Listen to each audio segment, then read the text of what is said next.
Hi everyone, welcome back to this new video. तो 2 दिन बाद एक नया मैनबोर्ड आईपीओ ओपन होने वाला है। कंपनी का नाम है एडविज ज्वेल्स लिमिटेड।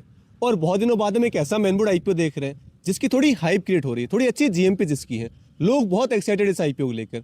तो आज के इस वीडियो में हम इसी के बारे में बात करने वाले हैं। सबसे पहले मैं आपको इस कंपनी के बिजनेस के बारे में बता देता हूँ। तो देखिए, ये जो कंपनी है, एज द नेम सजेस्ट, ये एक ज्वेलरी कंपनी है। हालांकि कोई रिटेल चैन ही ऑपरेट नहीं करती है, जैसे कल्याण ज्वेलर्स है या फिर टाइटन वगैरह है, वैसी कोई कंपनी ये नहीं है। ये बनाते हैं हैंड क्राफ्टेड प्रीमियम ज्वेलरी। और इनकी जो स्पेशलाइजेशन है वो है कुंदन ज्वेलरी में, पॉलकी में, डायमंड में या फिर स्टड ज्वेलरी में। और ये 14 और 18 कैरेट दोनों में ही काम करते हैं।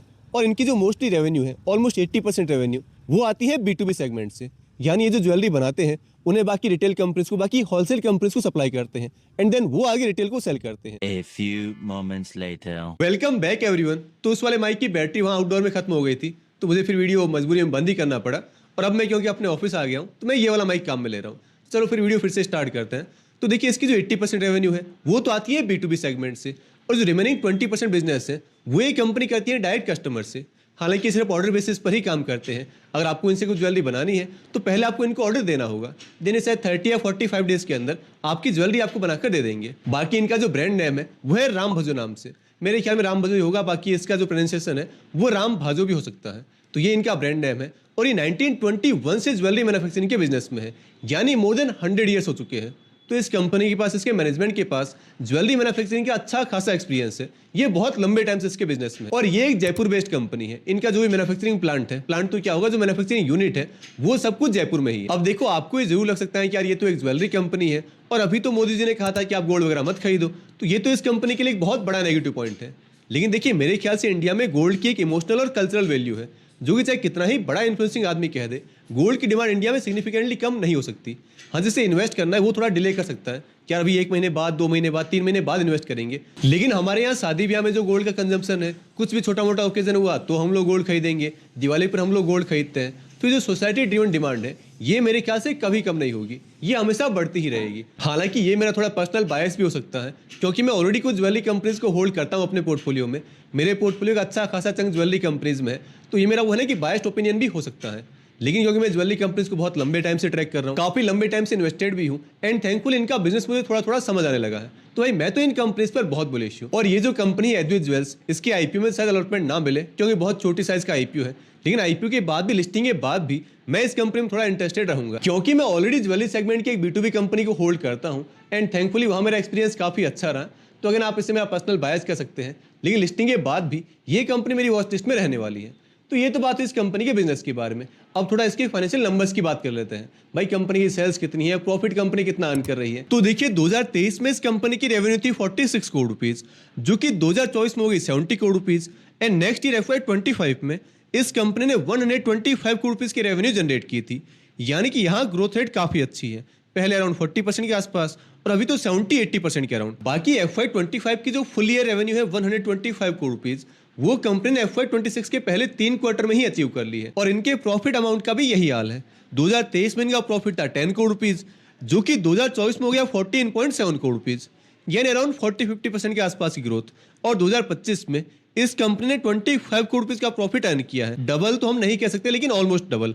और FY26 के पहले 3 क्वार्टर में इनका प्रॉफिट रहा है 25 करोड़ रुपीज, यानी पिछले पूरे साल का प्रॉफिट कंपनी 9 महीने में ही अचीव कर चुकी है। बाकी आपको कंपनी के नंबर्स में 70 करोड़ रुपीज का डेट अमाउंट भी दिखेगा।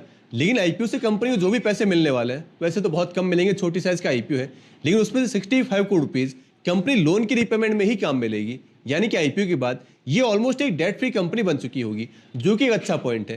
भाई अभी इनका जो डेट है ये अगर रीपे कर देंगे तो अभी इन्हें जो इंटरेस्ट पे करना पड़ता है उस डेट अमाउंट पर, वो आगे पे नहीं करना होगा, और वो डायरेक्ट इनकी बॉटम लाइन में ऐड होगा, यानी कि प्रॉफिट अमाउंट में।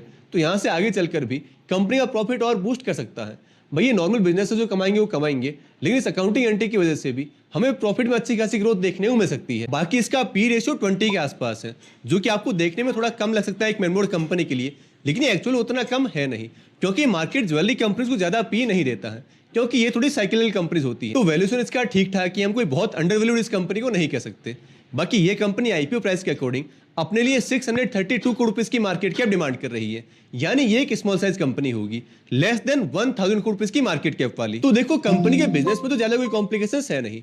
भाई ये प्रीमियम हैंडक्राफ्टेड ज्वेलरी बनाते हैं और उससे बाकी ज्वेलरी कंपनीज को और डायरेक्ट कस्टमर्स को सेल करते हैं। तो ये तो इस कंपनी का बिजनेस मॉडल है और नंबर्स भी इस कंपनी के काफ़ी अच्छे हैं।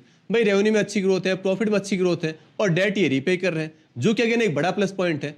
तो ओवरऑल तो अभी सब कुछ ठीक ही लग रहा है, कहीं कोई मेजर रेड फ्लैग नहीं है। नेक्स्ट अगर हम आईपीओ डिटेल्स की बात करें तो देखिए ये आईपीओ 23 को ओपन होगा और 25 तक ओपन रहेगा। इसकी जो इश्यू साइज है वो है 165 करोड़ रुपए, यानी ये एक बहुत ही छोटी साइज का आईपीओ है। भाई मैनबोर्ड सेगमेंट में 165 करोड़ रुपए कोई ज़्यादा बड़ा अमाउंट नहीं है। हालांकि आईपीओ कंप्लीटली फ्रेश इश्यू है, 100% पूरा पैसा इस कंपनी को ही मिलने वाला है, जिसमें जैसा कि मैंने आपको ऑलरेडी बताया है 65 करोड़ रुपीज़ कंपनी डेट की रिपेमेंट के लिए काम मिलेगी और बाकी पैसे अपने बिजनेस को ग्रो करने के लिए। इसकी जो प्राइस बैंड है वो है 130 रुपये से 138 रुपये, 130 से 138 रुपीज़। तो लोअर प्राइस पॉइंट को हमें इग्नोर कर देना है और अपर प्राइस पॉइंट पर यानी कि 138 रुपये की प्राइस पर ही हमें इस आईपीओ में अप्लाई करना है। क्यूआईबीज के लिए 50% सीएस है, रिटेलर्स के लिए 35% और एचएनआईज को एज यूजुअल 15% सीएस दिए जाएंगे। बाकी इसमें 100 सीएस का एक लॉट है। तो कैलकुलेशन बहुत सिंपल है, अगर आपको रिटेल कैटेगरी में अप्लाई करना है तो आपको एक लॉट के लिए अप्लाई करना है, यानी कि 100 सीएस के लिए, और उसका अपर प्राइस पॉइंट 138 रुपये है। तो उसका जो प्राइस है रिटेल का वो हुआ 13,800 रुपये, 13,800 रुपीज़। जो स्मॉल एचएनआई कैटेगरी है उसमें आपको अप्लाई करना है 15 लॉट्स के लिए, यानी कि 1500 सीएस के लिए, और उसका जो अमाउंट है वो है 2,07,000 रुपीज़। और बिग एचएनआई कैटेगरी में आपको 73 लॉट्स के लिए अप्लाई करना है।